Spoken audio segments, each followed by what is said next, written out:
is the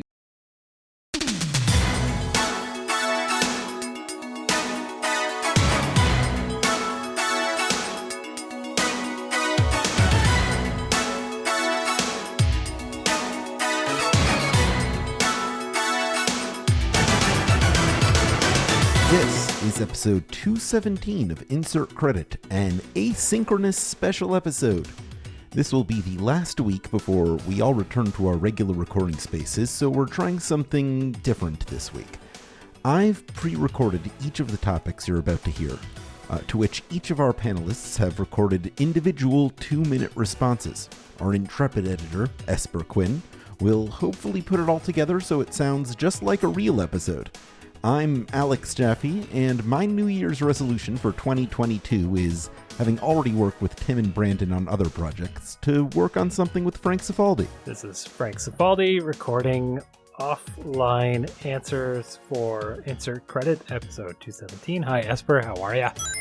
Okay, let's start. I'm Tim Rogers, and my New Year's resolution is I don't make New Year's resolutions anymore, not as any kind of a sort of a statement about anything. I am a person who does a lot of stuff, and I do a lot of stuff all the time, so I just don't really feel like making a resolution to do something that I'm not likely to do, that I would like to be more likely to do. I don't know if that would necessarily constitute a good idea, because it would be giving me more stuff to do on top of all of the other stuff I'm definitely already going to do. So that's why I don't make New Year's resolutions. Thank you. I'm Brandon Sheffield, and I don't really make New Year's resolutions, but I would like to start exercising some more again, and it is possible to do. So maybe I'll do that.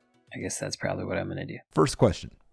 What is the ugliest video game ever made? I feel like Tim and Brandon are going to have actual answers for this. In fact, I'm depending on that because I have sort of a cop-out one, which is that I think most games on the Game Boy Advance are hideous because it's sort of this weird time where we're all on very capable like Windows computers with the internet and Paint Shop Pro and Photoshop and stuff like that. And it seems like the development pipelines made it really easy to just drop in some crappy assets, just, some photos off the internet that you downscaled and put a filter on it. It just, I despise the term lazy developer, but there was a lot of laziness in the Game Boy Advance era because of how easy it was. Well, okay, it's a combination, right? It's like, it was really easy to drop in graphics, and you're making games for a portable system, mostly played by children, and you don't respect children because you're a jerk,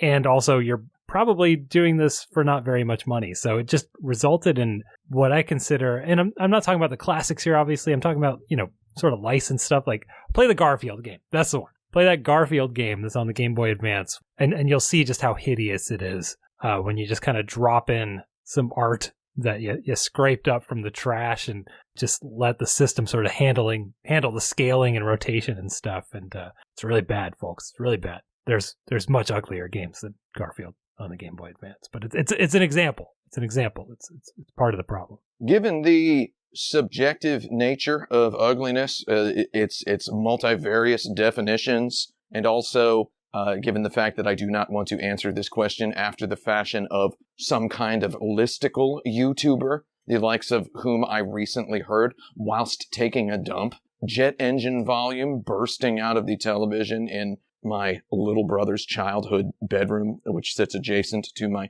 parents' toilet, while my little brother's child sat watching a YouTuber, a very Canadian YouTuber, count down the top 25 ugliest Pokemon of all time, where he goes, this one is literally just an ice cream cone? Are you kidding me right now? I can't bring myself to really, really honestly answer the question, what is the ugliest video game ever made? So what I will do is I will instead give you two games that I think are ugly for different reasons. Spiritually ugly video games. The spiritually ugliest video game ever made. There are a lot of spiritually ugly video games like Custer's Revenge.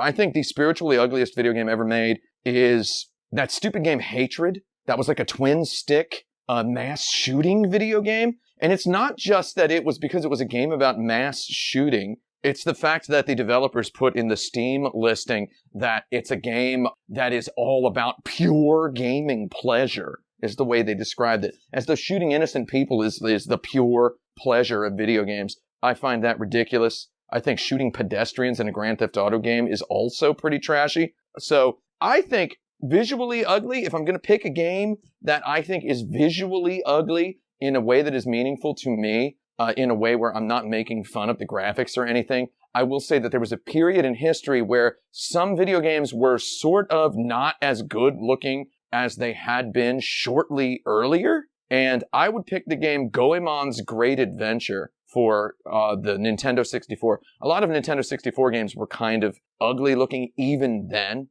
And I just remember the Mystical Ninja starring Goemon, which was a Goemon Zelda-like, being a beautiful video game. And then this side-scrolling Goemon's Great Adventure was just, it was very miserable. I mean, in a way that 3D polygon side-scrolling games were always a little bit miserable because it wasn't a full 3D game. Anyway, I thought that just kind of put me off of video games for a while. I felt like that was a dark period in video game graphical history. And that's the end of my answer. Thank you. Goodbye. So I don't think I would ever really critique a game based on its visual attractiveness in that way and say something is ugly. I might have said it before, but if posed the question specifically, I wouldn't call anyone's visual art ugly because, it's the best they can do and it's all relative. And somebody likes it. But I guess I would say that for me, the ugliest games are the ones that have the ugliest vibe or intentions or core. And so, classic example for me is the Valis X games, which take characters from the Valis games and put them in terrible molestation by tentacle situations. And it's just, it comes from a place of the rights holders needing money, and so selling the rights to this series off to some hentai game creators who then just made the lowest possible intellectual quality of video game out of it. They could have made an okay one if they wanted to, but that's not what they did. So I think that's pretty ugly. And another game in that zone would be Hatred and its ilk. Hatred being that game where you're just supposed to go around and try to commit a genocide against the human race because you're misanthropic and mad and super grimdark and whatever. And the ultimate insult is that game came out and was also not very interesting. So the only thing it had was its spite. And I think that's incredibly ugly. Have you formed any habits in video games that have translated into your normal life? As I've gotten older, one of the things that I've started to recognize is that I don't have infinite time anymore. I'm not old yet. I'm not even 40. I'm very, very close to 40, but I'm not 40 yet. But as time has gone on, I've come to recognize that I can't do everything. I can't learn everything. And I don't know that video games have directly contributed to that, but it does sound poetic to say that there's a correlation between my not needing to 100% games, even the ones that I love, and my not needing to do and see and experience everything possible in the world. Because I can't. There's things that I'm very good at and very passionate about that I feel much more fulfilled in doing, that I've made a conscious choice to focus on in a lot of cases more than, I don't know, for example, traveling to more countries, which, yeah, is also fulfilling. But again, can't do everything, can't do every side quest, can't 100% life is what I'm saying. And I don't know that video games have necessarily taught me that, but I do feel like my understanding of that aspect of life, of living, probably happened around the same time. I just kind of turned my nose up to side quests unless they felt real cool. So, yeah, let's go with that. Well, ever since the advent of the console dual stick, a right analog stick aiming first-person shooter such as Halo, in real life, when walking around interesting environments, I do find myself turning to the side and crab walking a lot, walking backward a lot, looking upward, tilting my head camera a whole lot. I find myself slowly panning by murals and such on the street that I find interesting. I've been walking backward maybe 50% of the time now for the last 20 years of my life. That's a joke answer, of course. One habit that I definitely developed in video games that translates to real life very well, because this is a habit that primarily developed in open world video games. Open world video games having the most in common with real life. You can go anywhere, do anything, free roaming, freedom video games, libertas video games, is killing cops. I kill cops all the time as a force of habit in video games, in open world games. And in real life, I've been doing it a lot lately too. I was at Dunkin' Donuts. There were some cops parked there. I happened to have a shotgun. I blasted one of them right in the side of the head.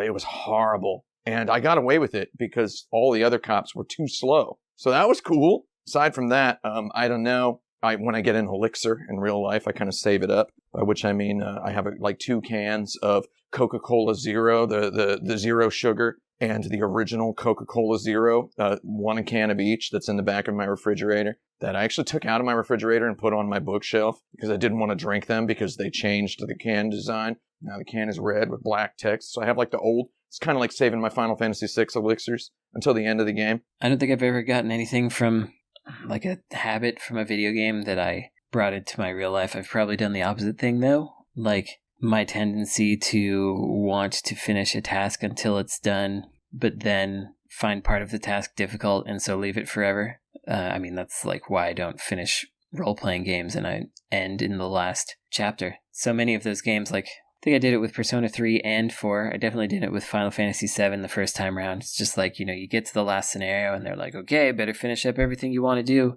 And then I'm like, well, I guess I'm finished. And at that time, I realize maybe I wasn't that engaged to begin with the story, and it doesn't really matter to me. I stopped right before the last boss of Bloodstained as well. Yeah, I don't know. Actually, maybe I have a greater tendency to follow things through in real life than I do in video games. So maybe that's not exactly the right answer, but it's something in there. I guess I'm not even answering the question correctly anyway. The real answer is no. I've never taken some habit I got from video games and put it into my real life. Like, what am I going to do? Hit a rock with a shovel in a certain way so that money comes out of it? That's not something I do in real life. Should every game have an easy mode? Should every game have a hard mode? I feel like this question is just a weird way of asking, should games have accessibility features? Which, yeah, obviously they should have accessibility features. But the question, as it's written here, is should every game have an easy mode? And no, not every game should have an easy mode or a hard mode or both. I'm looking at my phone right now. There's a game that I bought from, what is it? Annapurna, Ralston Annapurna Interactive, called Florence. And it's a game where you just kind of touch it and do some very simple mini-gamey things to sort of advance the narrative. It's that, and it's still a game, but it is not a game that challenges the player. It is a game that occupies the player. There's no notion of changing the difficulty of this game, I don't think. But that said, theoretically, maybe there is an accessibility option that could benefit some people who want to experience this game to make it where, I don't know, the touching doesn't have to be as precise if you're not as mobile with your fingers as most other people are. And yeah, so I mean, no, like there's no benefit there, but maybe I'm being pedantic. I don't know. So let's talk about typical sort of AAA action game or whatever. Should that have an easy mode and a hard mode? I don't care about the hard mode, but I think it's cool to put that in for people who do. My assumption about any hard mode is that it just makes everything a bullet sponge, but maybe people like that. I don't know. It doesn't seem that hard to do. Just tweak some numbers. And then easy mode. Yes, it should always be possible for someone who's not trained in video games to complete a single player campaign. So if that means every game should have an easy mode, if what I just said is the same thing as saying every game should have an easy mode, then yeah, I guess I do believe that. I just want to say you are not going to get me to answer the should every game have an easy mode, should every game have a hard mode question in under 2 minutes, standing by myself with a lavalier microphone in my childhood bedroom. It's not my childhood bedroom. I lived in this bedroom for 1 month. This question is, I've gone on the record saying that I think that no game should have a hard mode. No game should have an easy mode. All games should just have one mode. And then there are ways to play it. You can play it the goblinized way that weirdos will make fun of you for playing it. Or you can play it the demigod goblinized way that a different type of weirdos will make fun of you for playing it. I feel like every game should have grinding. Put grinding in a game. Just make the game have some grinding. If you want it to be easier, you can just grind on your low-level monsters. Usually the sorts of games that people say should have hard modes or easy modes. Not gonna talk about which games those usually are. Usually those are games that if they just had a little bit of grinding and people could be overpowered. Maybe like have a sword available in the hub world at the beginning of the game that people in the hub world say, don't take this sword. It's a fearsome power. It's too much. And then just have it be like a special ending. I don't know. A special ending that's like you took the freak sword and now you're a monster. Something like that. Like, I don't know. I don't think there needs to be hard modes and easy modes per se. I think we just need to look to the one mode future. That's what I'm saying, Jerry. The one mode future where everyone can chill in the same mode. And that's my final answer. Thank you. Easy modes are great. They're good stuff that you should have probably in your video game. But if you're a small company, I don't believe that you have to do it. I don't think everyone has to do it. They're really difficult to do easy and hard modes in some games. Like in our game Gunsport, which, by the way, wish listed on Steam, Hyper Gunsport, we had a really hard time tuning the difficulty because you've got 3 AI characters and 1 human, and we're trying to tune against that for the single player experience. You know, obviously for true multiplayer, it doesn't matter, but you've got 1 human character and 3 AI, and the only things they can really do are shoot this ball and jump and like aim and miss. The idea of difficulty is incredibly hard to pin down because with that many predictions happening, you know, we're not math geniuses over here.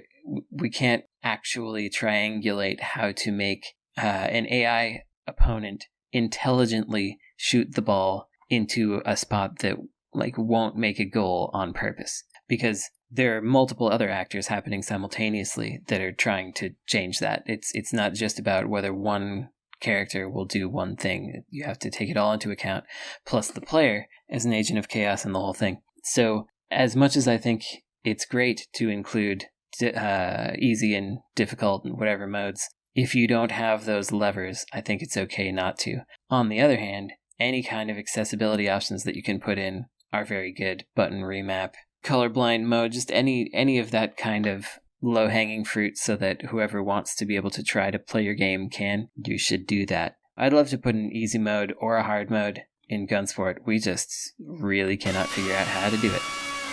That was a little follow-up to that. If anybody else winds up talking about whether some games should just be difficult and some games should just be easy, I believe in that as well. I think that there's a value to having a specific vision and sticking to it and making like a really light, easy platformer or a really punishing tactical game or whatever kind of thing. If there's a specific thing that you want to go for, I think that you should be able to go for it. And Tim may talk about the hard mode in Final Fantasy VII Remake, which actually makes the game fun to play and was inaccessible to me because I didn't want to try to learn it. There's value in sticking to your guns and making something easy or hard. Imagine that you had the power to create video game mods just by speaking them into existence during this segment. What would you make? I actually have a really good answer for this, and it's not going to be specific to any game ever. Much like Tim Rogers of the Insert Credit Show, I play games primarily on my computer, and I have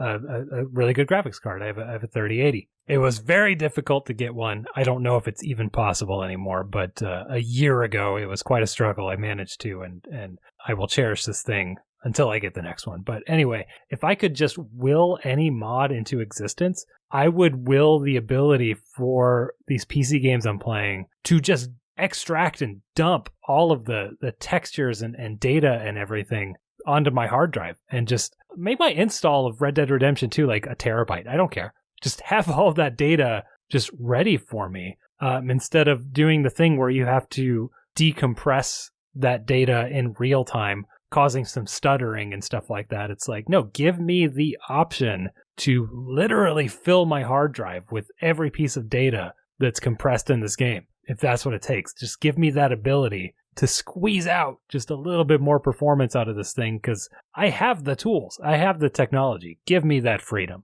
Give me big head mode in that Final Fantasy VII Remake. Give me gun mode in Madden where the quarterback fires the football out of a bazooka Give me big shoes mode in 2K where everybody's shoes are like as big as their torsos. Put the portal gun from Portal into like Grand Theft Auto 5. Put like some Days Gone looking Harley Davidson into Red Dead Redemption 2. Give me a mod that swaps out all the Asahi brand beverages in the convenience stores of the Yakuza games for their Kirin counterparts, because Kirin is the best. Instead of Mitsuya cider, give me like Kirin grapefruit Mets. I don't know. I don't like mushrooms, so Super Mario Bros. I would like to mod the mushroom out, make it something a little bit more appetizing, maybe a little bit more theme appropriate, like a slice of pizza. Zelda Life Meter shouldn't be hearts, because hearts is girly. Make it guns. And while you're at it, make the original Legend of Zelda bombs shaped like hearts. I think that would be more interesting. Make the Fire Flower in Super Mario Bros. A can of Monster energy drink. You know, I'm now thinking back to how I said that I think of keeping old design Coca-Cola Zero cans in my house is like saving my elixirs in Final Fantasy VI until the end of the game, at which point I usually forget to use them anyway. And I'm now thinking it would be cool if instead of potion, high potion elixir, it was like Coke, cherry Coke. Like, I think a cherry Coke would probably refill more HP than a regular Coke, even if it didn't taste as good, no matter what your feelings, your preferences are. I feel like it wouldn't be too hard to convince the video game playing populace at large that cherry Coke heals more HP. If I could create any video game mod right now, I would create one who does a great job of filtering out all them Nazis and racists and such, and make sure that everybody's having a real good time in the video game. That's the kind of mod that I like in my forums and communities. I know that's not the question, but that's what I thought of. So, man, I don't know. Put bonk in there. Put bonk in whatever. Give me, I'm thinking off the top of my head here. Give me like one of those Project X Zone, Cross Zone, whatever you call it, kind of games together for every property that I like. Let's get Wolf Team, Nihon Telnet, Hudson, NEC, Sega, maybe a little bit. Sega was already in Project Cross Zone. But anyway, put it in a game that I like, which I do not have any input into, and so I can just enjoy it without having to create it or do any of that kind of stuff. Improbably, it's time for an improv zone. You've reached the Game Counselor Helpline. All of our video game experts are currently busy with other callers, but please leave a message with your name, the video game title, and the nature of the difficulty you are having in your game, and we'll get back to you as soon as possible. Oh gosh, yes, I was really hoping someone would be there. I'm really confused. Oh god, where do I start? So I'm playing that hot new game, Princess Tomato in the Salad Kingdom. You know, good game so far. Haven't had a lot of issues with the puzzles or anything like that. But I'm in a place called the Peanut Village, and I'm exploring, and I'm not stuck or anything. I'm just confused. I'm wondering if this is like an unintentional bug in the game, maybe, or I don't know, maybe I did something wrong. But I'm talking to the villagers in the Peanut Village and looking around, and according to the game's lore, the streets are made of peanut shell, and the buildings are made of peanut. And is this actually the world that I'm supposed to inhabit? Did something go wrong? Am I in Silent Hill? I mean, it feels really strange to me that villagers would desecrate the corpses of their loved ones in order to pave the roads, in order to, shield themselves from the rain. I guess I sort of get that. But anyway, I don't know. Like, I'm using a Game Genie. Maybe I put in the code wrong. So just, God, please give me a call back. I'm really confused. Thank you. I look forward to your call. Thank you. Please. Hey, yo, hello, is this the Nintendo? My name is Jerry Trashcan. I got a bit of a situation here, and I need you to listen to me closely. Now, if I get cut off one more time, I promise my lawyer is going to kill you. Okay, listen. You got this game. There's this guy, some little turd man, looks like somebody stepped on his hat. You know who I'm talking about? My kids almost killed me to get him this game, man. They told me they was gonna drink my blood till I died if I didn't get him this game, man. Now they're telling me I'm dead if I don't fix it for him. So, listen, some little chestnut with feet, ain't even got any kind of look on his face, just comes over and touches the little guy. And he doesn't even bite him or doesn't even eat him. He just touches it. And the little guy gets upset and falls out of the TV, and then he's back, and then he's gone, and then he's back. And then you're telling me it's game over? You're telling me I almost died in real life? And I almost killed a man in hot blood because of this game over? I got these 2 kids, my boys Blurfus and Brickules. I swear to God, I don't barely even remember even having them. I don't barely even remember them being born, and they're freaking already taller than me. These freak kids say, you gotta get us an action set for Christmas, or we're getting you the rest of what you just got. I think they mean they're gonna finish me off. Before they even ask me for anything, they beat me half to death with the BMX bikes I got them for last Christmas. They bent those bikes all out of shape, hitting me with them. The emergency room told me I was lucky they didn't turn me into just a big bag of juice beating me with them bikes like that. So because of these kids, I gotta beat this other guy half to death out behind the Toys R Us? I made that fella's nuts bleed all over his khakis because of that action set. He tries to tell me $800 and I'm like, screw you.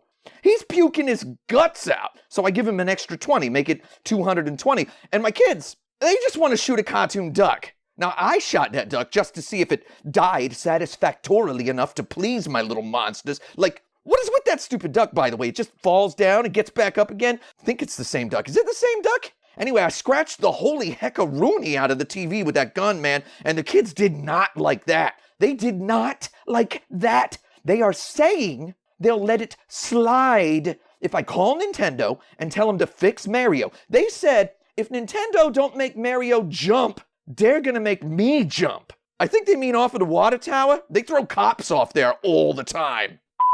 Well, guess what? I'm not going to do it. Chaffee's not here to stop me, so I'm just not going to do the improv zone. It is difficult enough when you got people that are actually helping you also do it, and you're sort of more inspired because everybody's failing the same way around you. But when you have the prompt, it's too difficult to get in your head trying to think about how to make it correct and funny and good. And so nobody can stop me from not doing it, and here I am not doing it. But I will tell you about a game that I did get stuck on called Genso Tairiku Aularia. And it's a game by Winkysoft and Taito. And so it should be good. It's a side-scrolling action game. You got like a spear and you're beating stuff up. But there's this point at which, according to the one guide, the one FAQ on GameFAQs, you're supposed to find this werewolf. And he's just impossible to find. And there's like incredibly simple instructions. Return to Port Town and re-enter the weapons shop. You'll have to fight a werewolf. He's easy if you've leveled up, like I said. But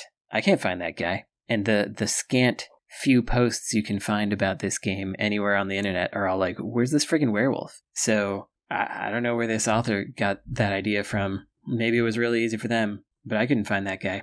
My favorite thing, though, about this FAQ is at the end, where the author says, "This is where my game got erased. I will update it as soon as I decide to replay the game or someone else finishes it for me." And nobody ever did. Hi, yes, Tipline? I have a problem that I'm hoping you can help me with. Have you heard of the critically acclaimed MMORPG Final Fantasy XIV with an expanded free trial which you can play through the entirety of A Realm Reborn and the award-winning Heavenward expansion up to level 60 for free with no restrictions on playtime? Yes? You have? Well, that's kind of why I'm calling. You see, everyone's heard of the critically acclaimed MMORPG Final Fantasy XIV with an expanded free trial which you can play through the entirety of A Realm Reborn and the award-winning Heavenward expansion up to level 60 for free with no restrictions on playtime. In retrospect, it was probably a bad idea to turn into such a catchy, repeatable phrase like that. It worked too goddamn well, and now the queues are too damn long. How else am I supposed to get my daily allotment of pain and suffering and sexy slutty bunny boys if it takes me 3 hours to get through a 5,000 person queue? You feel me? So if you can help me convince people to stop playing critically acclaimed MMORPG Final Fantasy XIV with an expanded free trial which you can play through the entirety of A Realm Reborn and the award-winning Heavenward expansion up to level 60 for free with no restrictions on playtime, that would help a lot. Thanks. Hello, is this Nintendo Emotional Support HQ? So I'm stuck in a bit of a pickle right now. I sold 15 hero coins today in your game, I think it's called Soft Non-Threatening Friends, to an NPC character, a non-player character, who seemed very convincing. named Cousin Crook because he was telling me that he needed it for a fence. And, you can only use hero coins to build fences to keep his animals in. But instead, it turned out that he used it to remove the trees in my yard. And I found out that I had just been swindled by this character. And now my virtual children that I spent a lot of money on that I own in the game won't stop calling me very rude and inappropriate names. And I don't understand how that got through in a family game such as this. But I paid a lot of good money to have those virtual children never question my parenting skills and tell me that they're unmatched. And I needed that unmatched perk in order to unlock the food purchasing so that I can feed myself and others. But now this Crook character threatens to derail my agenda, and I just don't appreciate it. So if you know how to solve this conundrum, and also I think it's very inappropriate what those virtual children said. So I think you should maybe talk to their algorithm and see if you can fix it, because I just don't think that this is appropriate for a family game. Hi, yeah, tip line, it's me, it's Esper. You have a file on me. I call in a lot because of this. Brandon brought up another obscure game. I need it for the show notes. I don't know how to spell it. You're going to have to help me out here. The way he pronounced it, Genso Tairiku Aurelia? I'm totally lost on this one. I know I call in for this every week. I'm so sorry. Any information you can get me. Console, he said it was by Winkysoft. That sounds made up to me. I don't know if that's a joke or not, but if you can send it to me, I'll be able to find it on Moby Games from there. Thank you so much. Happy New Year.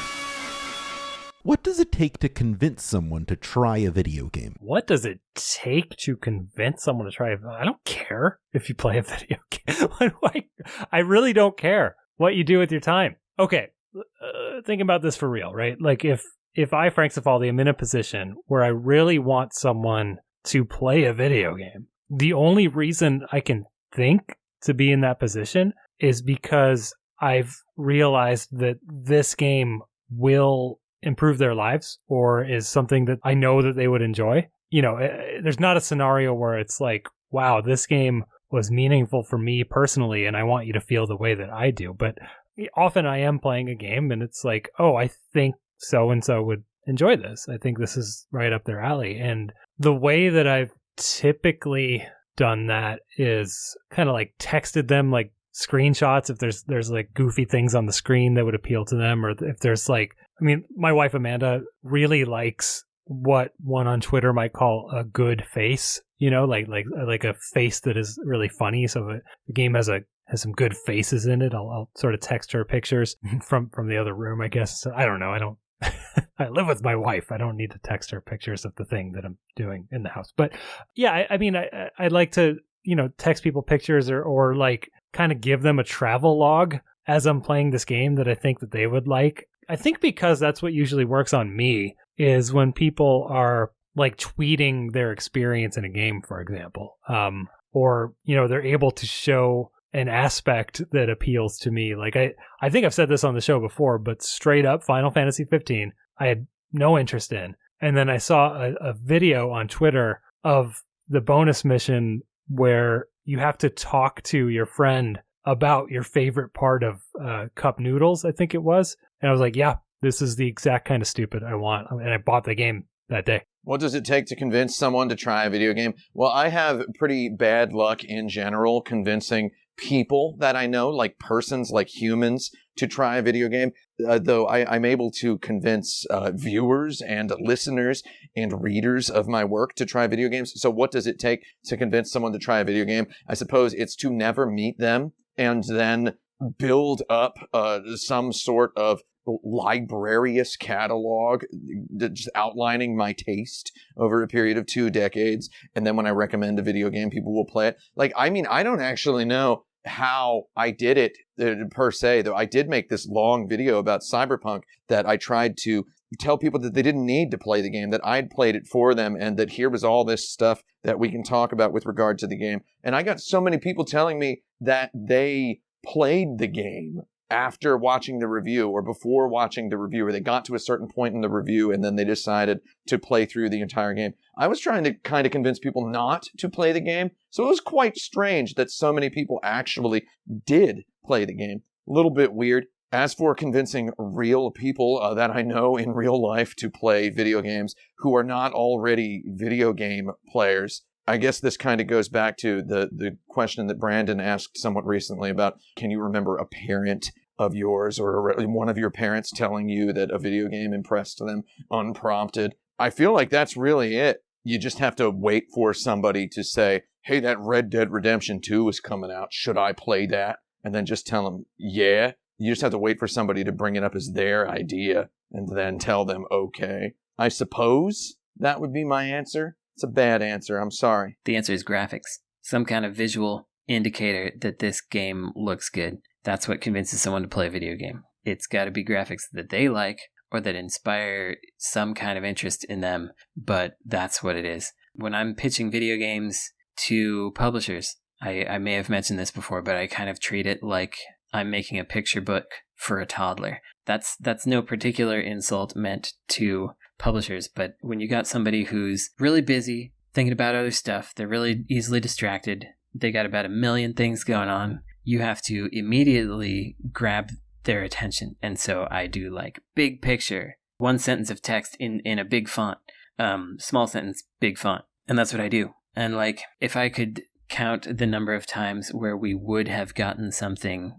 a deal if we had a professional grade trailer, I'm 90% sure of it. It's just like when you send a video game to a publisher, they know that it's not finished. They're aware that you're pitching something. You know, they know what a beta of a game looks like. And yet they will still 100% look at your game and consider that this is the final product I will be receiving.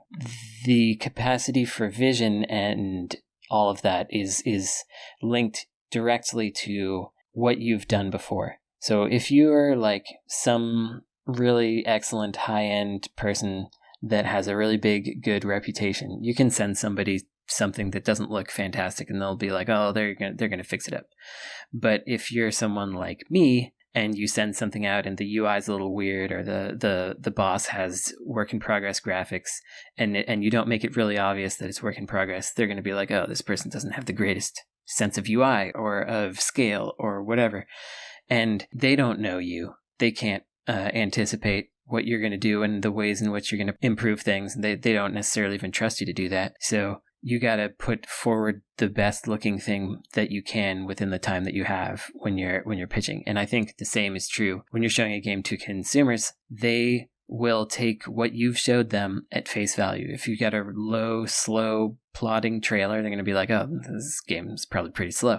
If you wind up focusing on some area of your game that isn't really the feature of the game, they're going to think that's what your game is about. So yeah, what convinces people to play games is good graphics that they like, that give them the idea of how that game will play. So man, like Stardew Valley, you take a look at a screenshot of that and you're like, I'm farming. I get it. You know, it's not the absolute prettiest art that you'll ever see, but you 100% know what it is. You know what you're in for. And it's like, yeah, I'll get on board with that train. Most cart tracks are locations which have never appeared in any other video game but capture a particular character's vibe, such as Wario's Gold Mine or Waluigi Pinball. Design a track in the same spirit as a video game character for a kart racer. So Mario Kart is, you know, a game about mascots racing around, right? And here on Insert Credit, we'd like to talk about, maybe obscure is the wrong word, but the sort of mascots from the 90s that didn't quite make it. And I'm sure this is at least the 12th time that one of us has brought up Awesome Possum, but I'm going to put Awesome Possum into Mario Kart. And his level is actually, it takes place entirely in an office building. The most clinical, like depressing big business office building, like open floor plan. You know what I mean? Like you're racing through and there's just desks with no privacy. There's like a small IKEA table with like 3 people working at it, sort of thing. There's a hazard where there's 2 guys in business suits, like giant statues that are like shaking hands and they're kind of like hitting the ground as they shake. So you have to sort of get through the business negotiation stuff. And, you go through like meeting rooms with like whiteboards with like Sharpies that are like floating in the air, like Beauty and the Beast or something, right? Like, so there's Sharpies, not Sharpies. Don't put Sharpie on a whiteboard. Dry erase markers that are sort of drawing out like projected sales and things like that. And every time you loop, however many loops you have to do, like every time you reach that checkpoint, the color palette and the lighting just shifts to be a little bit darker every time, and you're in near pitch blackness by the time you get through the end of the race. And that's Awesome Possum's personality right there. Well, first of all, I don't understand why Super Mario Kart is not just completely blast crammed with all sorts of characters from other video game franchises. It is weird that Super Smash Bros. Is the biggest game in the world for like a bunch of people who are a certain type of person. And it's strange that Super Mario Kart has not become another Smash Bros. Size thing with like a million billion characters in it. I feel like you could put just about anybody into Super Mario Kart with minimal tweaks to the formula of the way the cars usually behave. It wouldn't be like designing a Smash Bros. Character. I feel like you should be able to just... Maybe that's why Nintendo is taking so long to make Mario Kart 9 or the next Mario Kart game. Maybe it's because they're finally executing some Smash Brosian strategy. Though it's like I saw this Chocobo racing game that Square Enix announced. They're bringing back Chocobo Racing, and it's got some little Chibis Final Fantasy characters in it. They're bringing back that old style, because there was the PS1 Chocobo Racing game. Now they're trying to bring that back, and it looks like it's all full of some kind of mobile nonsense. And it just made me think, man, why can't there just be Cloud in the Super Mario Kart? Just put Cloud in there. I mean, Cloud is the boring answer, and put Aerith in there. What if the level is, the stage is Gold Saucer? Like a Gold Saucer circuit. You're driving around Gold Saucer, and it's done up in Nintendo graphics. A Dragon Quest Mario Kart stage you can play as the Dragon Quest 3 hero, and you're driving around all sorts of famous Dragon Quest locations. Quite frankly, if that don't sound delightful to you, you're some kind of freak. That's all there is to it. Man, this is one of those ones where I feel like we would really benefit from all of us being there, and we could just build on these questions with each other, because I don't know. I just learned from reading this question and thinking about it that I guess tracks in Mario Kart are not based on other video game locations. I mean, I didn't know that. I don't play enough Mario games to know that, so that's news to me. Anyway, I don't know, maybe Francis York Morgan from Deadly Premonition, because why not talk about Deadly Premonition again?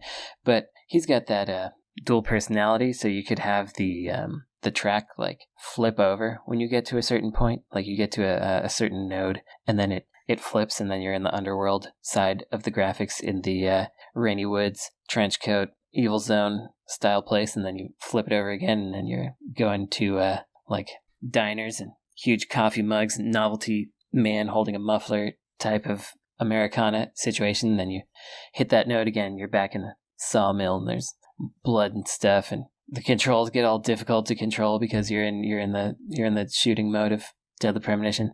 That's my idea. I don't know if it's any good, but it's not my game. It's Mario Kart. That's Nintendo's problem now. Good luck, guys.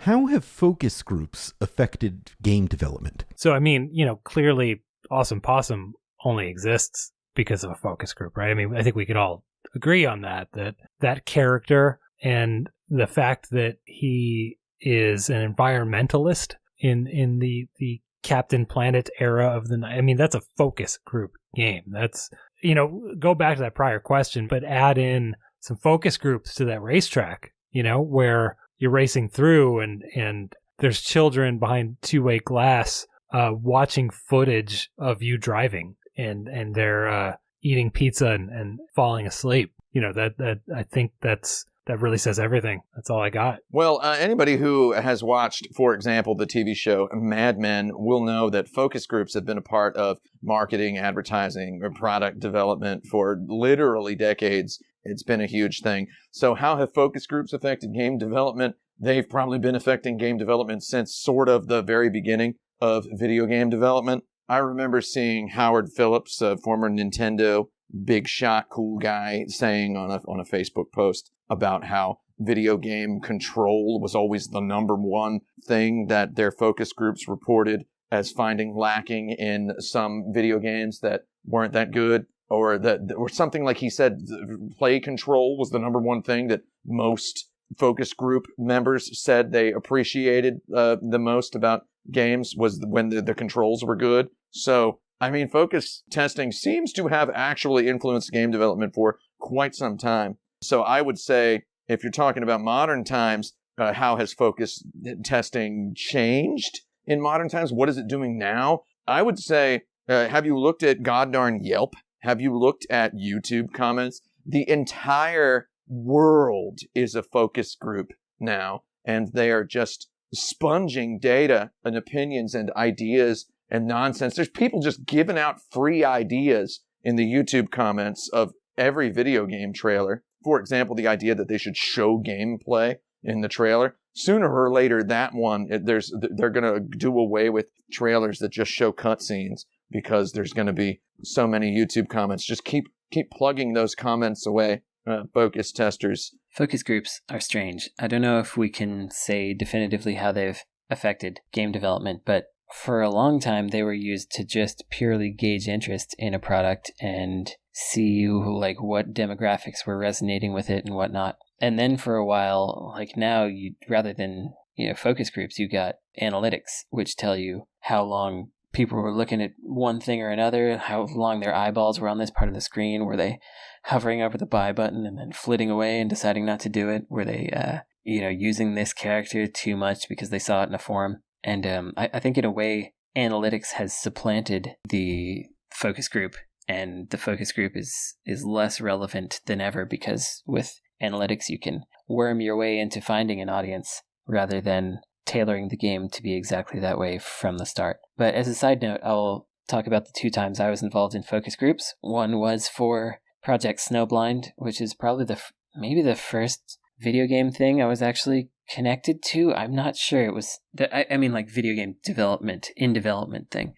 But anyway, I played that game. I don't remember what I said. I remember saying a lot of snarky stuff. And I apologize to the developers of Project Snowblind. I never played it after it came out, but I think we were mostly showed video. It was just a bunch of us in a room, and they showed us some stuff, and they were like, "What do you think?" And I was like, Sorry. Then I was in another focus group with a high school friend, and maybe I've mentioned this before, but it was a Ratchet and Clank Up Your Arsenal. Maybe it was one of the PS3 ones, maybe the first one, maybe the second one. We played it for 3 days. People watched us do stuff, and I remember getting self-conscious because everybody was so much further than me, because I was going around like collecting bolts and trying to fall off ledges and seeing what kind of nonsense I could get up to. And then I looked to my right, and my high school friend, who happened to also, unbeknownst to me, get signed up for the same thing, he was like 2 worlds ahead of me at that point, and I was like, dang, dude, I'm really slow. Anyway, he works at Sony now. The end. Goodbye. What is the worst game that you would still consider the game of the year for its year, considering its competition? This question's rough. So I am looking at the Wikipedia entry for 1984 in video games because, I don't know, there just feels like kind of a dire year, right? We're sort of past the industry crash in the US. We really only have, some arcade stuff going on, and the arcade isn't really that great. I mean, highest grossing games are like track and field, like 10-yard fight. But there's some innovation happening in the UK. The top selling game that year is Jet Set Willy. You also have Manic Miner on there and Saber Wolf, Jetpack. I don't like any of those games. I don't want to play Jet Set Willy, really. I appreciate its innovations from a distance, but that is not a game you come into in 2022. Is that when this is out? It must be its 30th as I'm recording this. You don't play Jet Set Willy cold in 2022 and appreciate it the way you would in 1984, or the way that the numerous retro gaming British magazines I am subscribed to think that you will enjoy it. It's not a bad game, but it's also kind of a bad game. And is it game of the year for 1984, even though I hate it? I think it might be. I think Jet Set Willy might be up there. So that's my answer. Good answer. Give me the sound effect. good answer, one that we use. Thank you. The worst game that I would consider the best game of its year, despite its competition. This is an interesting question because I try to keep all of my horses. I don't let my horses into the game of the year race every year. I don't let my eggs plop into the game of the year basket every year. So I try to not really think about this. Though if we do talk about game of the year, I'm trying to think of other people's values for games of the year, other people's assessments. I think 2006 comes to mind immediately. 2006 was Gears of War. And when we say best game, that would be game of the year. Gears of War, I think, was game of the year for a lot of people. The same year, Oblivion came out, and I think that was game of the year for a lot of people. The next year was BioShock and Call of Duty 4 Modern Warfare. Though Gears of War and Oblivion had come out, and I think those were kind of splitting the difference over the game of the year debates and awards that were being handed out and proffered at various award-giving venues. Now, I love Gears of War, and I think all the Elder Scrolls games are they range from kind of dumb to extremely dumb, though I do see why those games are considered bests and great games and trailblazers and trendsetters. They're just, one is a big, robust cinematic thing that has a whole lot of good level design and situation design and enemy design and graphics and characters, and the other is just basically spearheading the trend of games that have way too many sim elements in them. Oblivion was where Elder Scrolls really went mainstream. At the same time, there's a video game that's just a really stupid little cardboard box level design, absolute nonsense storytelling, jokes that I think literally nobody understands, and mechanics that are beautiful to me, though strange and horrible to many other people. And that game is God Hand, which I guess is quote unquote in the spirit of a Canadian YouTuber who hates the ice cream cone Pokemon. I suppose God Hand would be the worst, weirdest, stupidest game. And it came out right at that time as Gears of War and Oblivion. And I think that is a very good answer to that question, Jerry. For my first part of this, I'm just going to complain at how broad this question is. We're supposed to consider all games of all time, weigh them against all other games of all time, or year by year, and then determine which of those games through all of the history of video games is the worst one that was better than its peers, but only in that year. This is like a PhD research project that I'm probably not going to have time to fully engage with. So I'm just going to complain about that first. Now I'm going to think about it for a second. I'll get back to you. All right, the only way I could figure out to actually make this happen is to go with Space War 1962. Very probably the only game that came out that year. So it is the worst game and the best game of 1962, I do believe. You could call it a cop-out answer, but I mean, any game I might think of, like, let's say I pick a Valis game, and it's from 1990. Then I have to think of every other game from 1990 and whether it was better or worse than that. Taking this question seriously and literally, only thing I can do is to cheat and say Space War. I was even trying to go into the 70s, and it's like, okay, maybe I could say Space Invaders, because Space Invaders isn't that good. But there were dozens of games that came out in 1978 alongside Space Invaders, and can I really make that claim? Not so sure. So, Space War it is. Okay. Knowing that they will probably never listen to this episode, what are your feelings about the other two panelists? I don't know. I guess I think of Tim and Brandon similarly, in that I think maybe both of them overwork themselves, but I say that as someone who chronically overworks himself. I've gotten a lot better at delegation. I've gotten a lot better, not to bring it back to that previous question, but I've gotten a lot better at understanding my limits and just learning to chill. And I'm not sure that Tim and Brandon have, at least maybe not as much as I have, or I could be totally wrong. I don't know. But my impression of the both of them, they do overwork themselves a little more than maybe they need to. So my New Year's resolution is to silently hope that both of them can find a little bit more peace in their work-life balance. Knowing that they will probably never listen to this episode, what are your feelings about the other two panelists? Jaffe, I know. Here's what my feelings about the other two panelists are.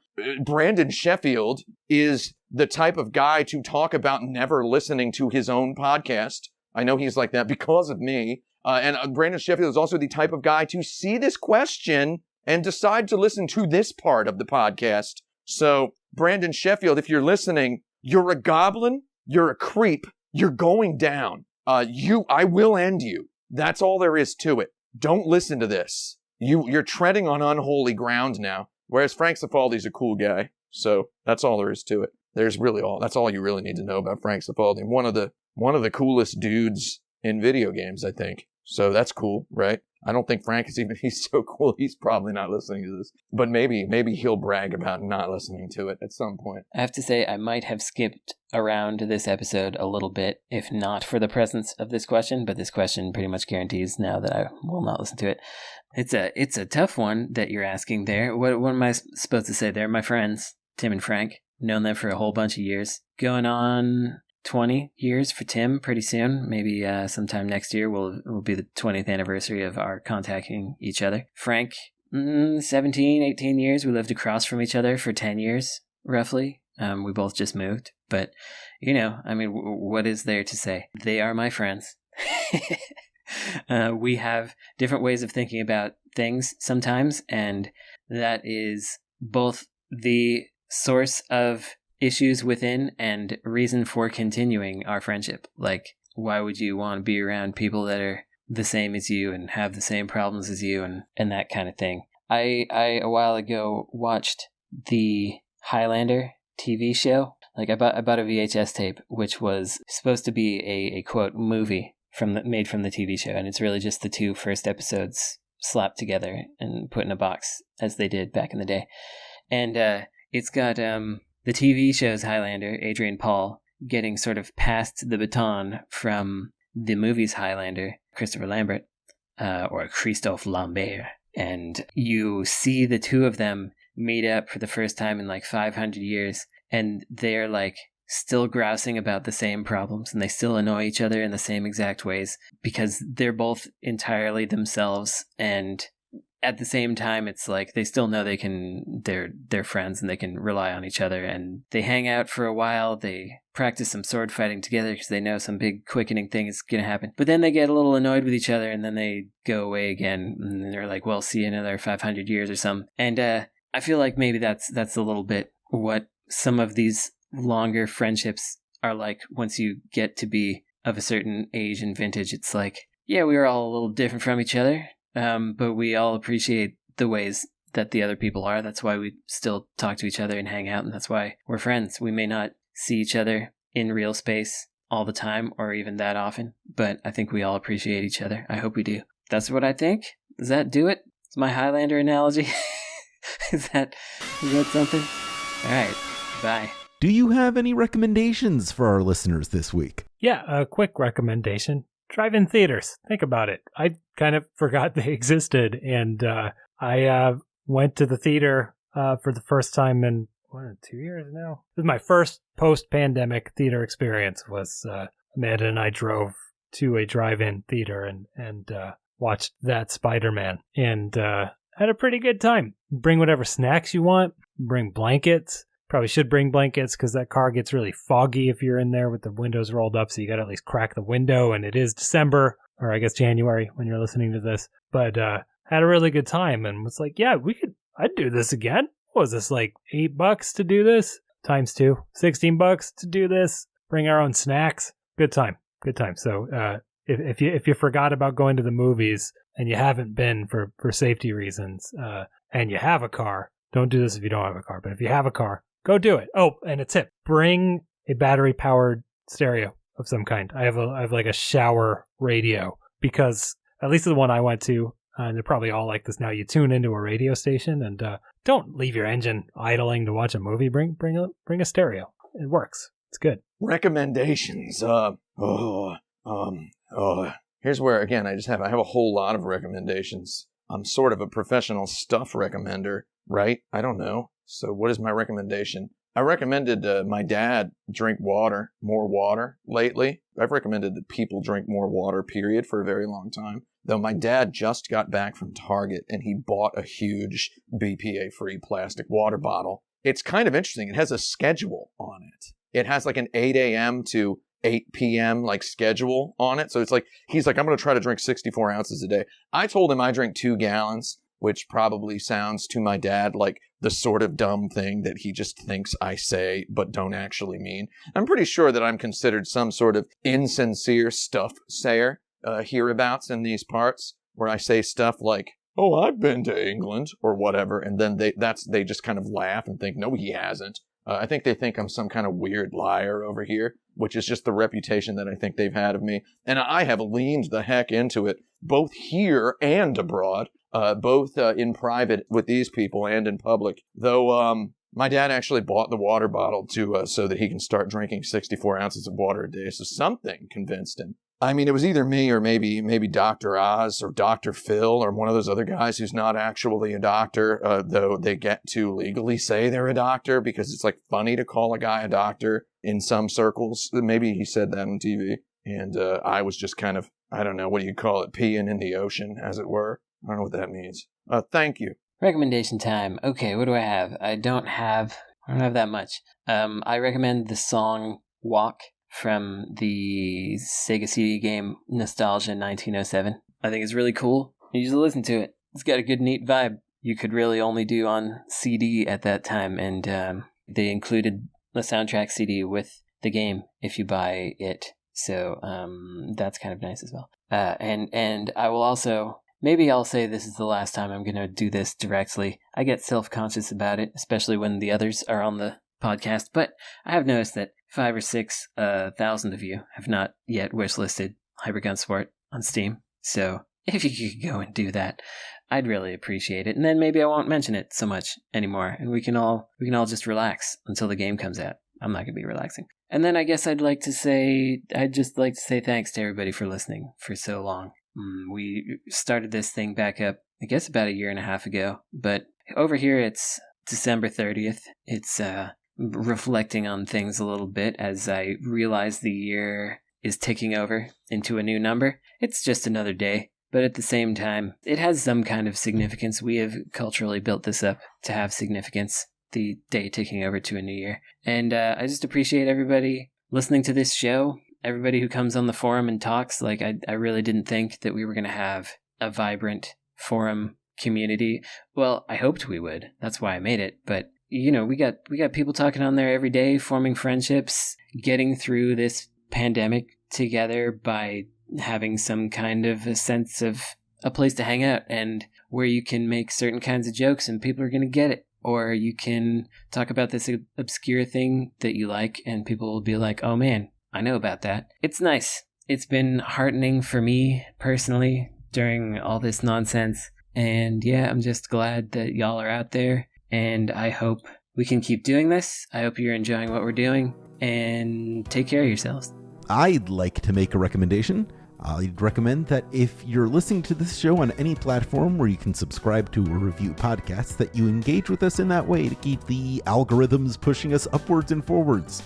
You could go to patreon.com/insertcredit, where you could become a patron to submit your own topics, get monthly bonus episodes, and other exclusive treats down the pipeline. You could also join us on forums.insertcredit.com and follow us on Twitter for our own personal updates and projects. The show is at Insert Credit. I'm at Alex Jaffe. Frank is at Frank Cifaldi. Tim is at 108. And Brandon is at NecroSofty. This show is edited by Esper Quinn with music by Kurt Feldman. Once more, I'm Alex Jaffe. I'm Frank Spaldi. I'm Tim Rogers. And I'm Brandon Sheffield. And I'm Ash Barish. And I'm Liz Ryerson. And I'm Esper Quinn. And you have now saved your game. And now you're playing with podcasts.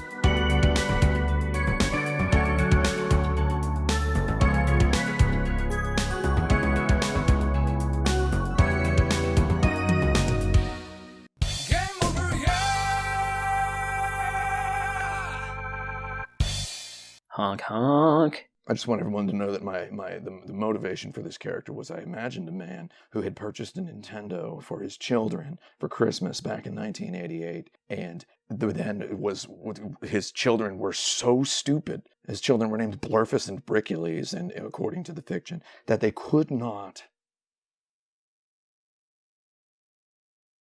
just could not see the buttons on the controller. That's the joke. in case anyone needed to know. This is for the bonus content. Thank you for listening to the bonus content for this episode. Thank you very much. Goodbye.